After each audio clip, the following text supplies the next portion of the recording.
Beralih ke informasi lain pemirsa, Duta Besar Ukraina untuk Indonesia Vasil Hamianin mengapresiasi kunjungan Presiden Jokowi ke Ukraina. Namun dia menilai kehadiran Menlu Rusia dalam KTT G20 tidak memberikan harapan baru bagi perdamaian.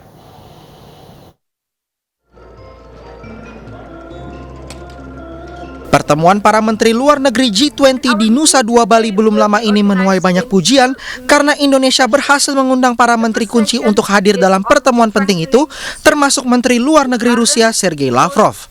Menteri Luar Negeri Retno Marsudi dalam akun Instagramnya mengapresiasi para menlu undangan yang bersedia hadir secara fisik di Bali. Menlu Retno berharap pertemuan Menteri Luar Negeri G20 dapat digunakan sebagai jembatan untuk memperkuat kepercayaan, memperkuat kolaborasi, dan menjadi bagian dari solusi. Multilateralism is not perfect. But can we imagine if we have to live without multilateralism? I'm sure the situation will be even worse. Unilateralism will become the norm.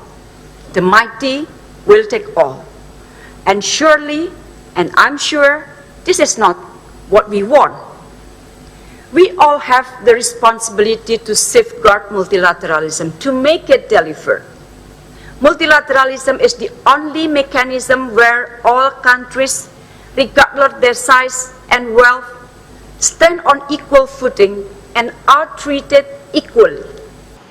Menteri Luar Negeri Rusia Sergei Lavrov sempat keluar dari ruang pertemuan lantaran menganggap para menlu dari Eropa telah menghakimi dan menekan posisi Rusia atas perang di Ukraina. Если Запад хочет переговоров, то ему надо это иметь в виду.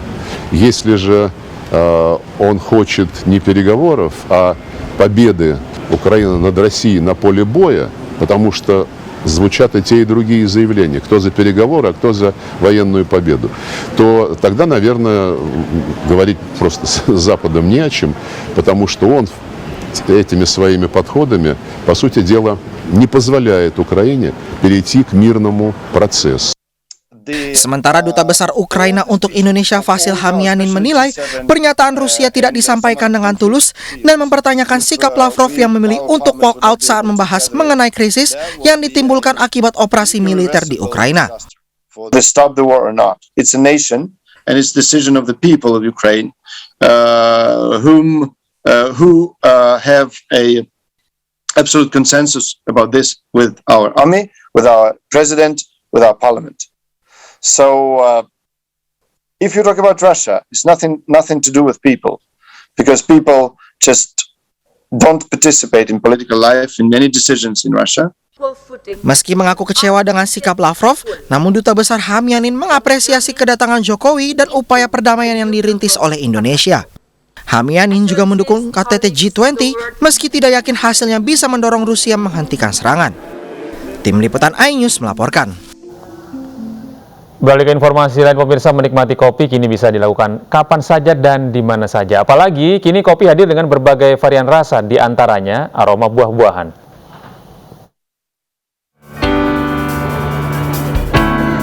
Setelah absen selama 2 tahun pasca pandemi, Jakarta Fair kembali digelar. Kopi Good Day, kopinya anak muda tak ketinggalan untuk meramaikan event akbar Jakarta ini.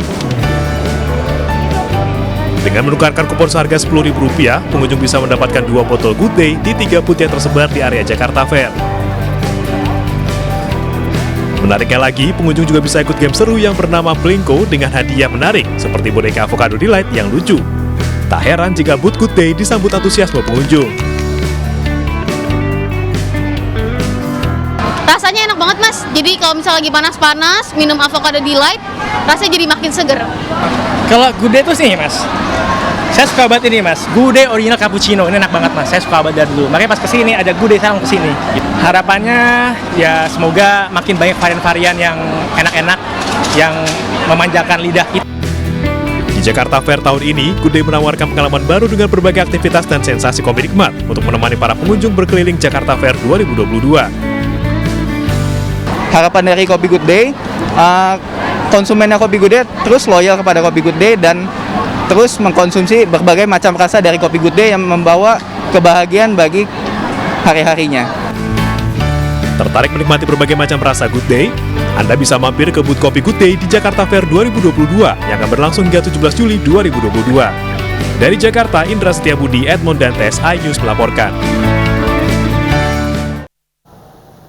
Tim nasional Indonesia membuka perjalanan di fase grup A FIBA Asia Cup 2022 dengan kemenangan meyakinkan melawan Arab Saudi. Kami hadirkan informasi lengkapnya sesaat lagi.